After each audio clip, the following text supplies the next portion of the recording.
আসসালামু আলাইকুম ভিউয়ার্স, কেমন আছেন সবাই? তো সবাইকে জুমা মুবারক। তো প্রতি শুক্রবারই আমি বাসা ডিপ ক্লিন করার চেষ্টা করি। তো আমার কোনো হেল্পিং হ্যান্ড নাই, আমি নিজে নিজেই যতটুকু পারি কাজ করি।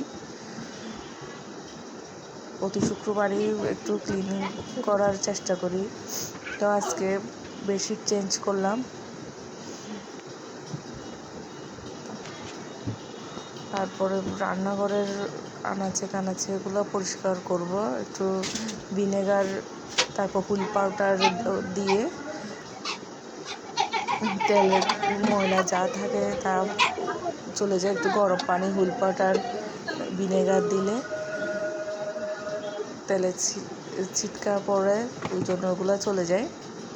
তো ওগুলো পরিষ্কার করলাম, ঘরও মুছলাম।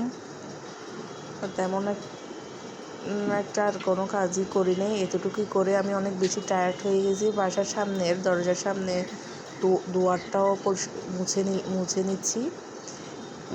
তারপর বিকালের দিকে একটু চিকেন বলও বানিয়ে নিচ্ছিলাম। এখানে অনেক ভিডিও ক্লিপসই ডিলিট হয়ে গেছে। আমি পাউরুটি চিকেন এগুলো ব্লেন্ড করে নিয়েছি, তারপর বল করে গরম পানিতে বলগুলো দিয়ে দিচ্ছি। তারপর কয়েকটা ফ্রাই করে আপনাদেরকে দেখাবো। আপনারা সবাই আমার ভিডিওটা সাবস্ক্রাইব করবেন, লাইক দিবেন। ইনশাল্লাহ আমি আরও সুন্দর করার চেষ্টা করব আমার ভিডিও। আল্লাহ হাফেজ।